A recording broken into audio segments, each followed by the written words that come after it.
Je t'écoute, tu m'écoutes.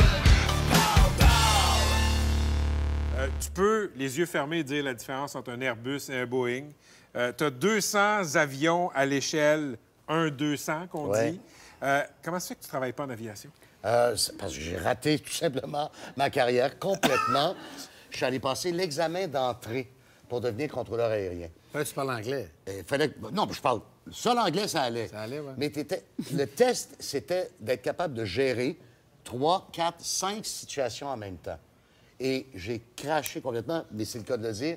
Je suis pas capable de faire ça, de gérer 4, 5 situations en même temps. Mais Paul Ludd en connaît presque plus que vous, quasiment. Mais techniquement, je pense qu'il en connaît plus que moi. On se parle des fois sur la radio. Ah oui, hein? Mais là, j'ai dit bonsoir parce que je sais qu'il est saison puis il sait à quelle heure que je décolle. Dans le vol. Ça, c'est incroyable. Oui, attends. Ça, là, c'est incroyable. Toi, tu es en onde, vous êtes dans le cockpit, puis vous y parlez, comment? Non, il n'est pas en onde, il est chez lui avec son radio. Comme là, ce soir, avant de se quitter, je vais demander à Robert, c'est quoi ton prochain vol? OK. C'est quoi ton prochain vol? Bon.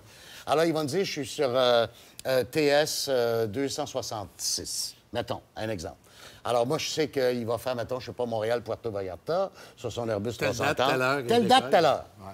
Je suis chez moi, j'ai mon grand écran, et j'ai 4 logiciels qui me permettent de suivre tous les mouvements. Là, il est capable de gérer 4 situations en même temps. Maintenant, il est capable. Il n'y a pas de vie qui en dépend.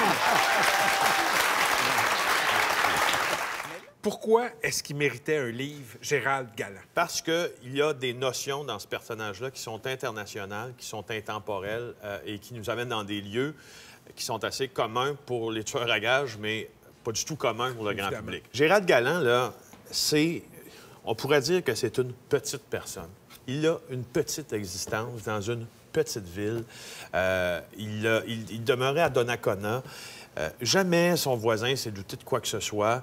Il faisait du vélo. C'est un gars qui pouvait faire 300 km de vélo par week-end. Il n'était pas épeurant comme Mom Boucher, là, mettons. Là. Écoute, il a 5 pieds 8, c'est un bègue.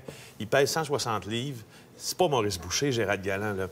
Tellement pas épeurant que il était capable d'aller tuer ses victimes. Et la plupart, il l'a fait en plein jour. C'est-à-dire qu'il allait au restaurant, suivait sa cible, mangeait son spaghetti, pas avec ses ustensiles, avec ses mains, parce qu'il ne laissait pas d'empreinte sur ses ustensiles, ADN.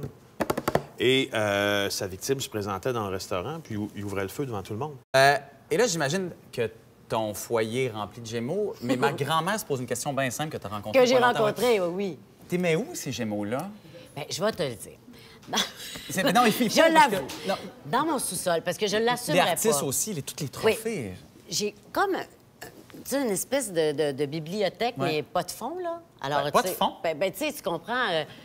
si tu la cotes pas sur un mur, elle n'a pas de fond. Ah, tu comprends ce que je veux dire? Oui, tout à fait. Tu vois comment mon esprit design est formidable. Oui. Alors, j'ai mis mes trophées là-dedans, mais en bas. OK. Parce que, tu sais... Pour qu'elle tienne. Oui, non, mais c'est parce que je l'assumerais pas au rez-de-chaussée, tu sais. Il me semble que ça ferait un peu faiseux, là. Tu sais, il y a du monde qui rentre chez nous puis ils voient des trophées. Mais si tu es assez intime pour descendre dans ma salle de lavage, tu es assez intime pour voir mes trophées. Ça, c'est une belle chose. Vraiment. Tu m'écoutes.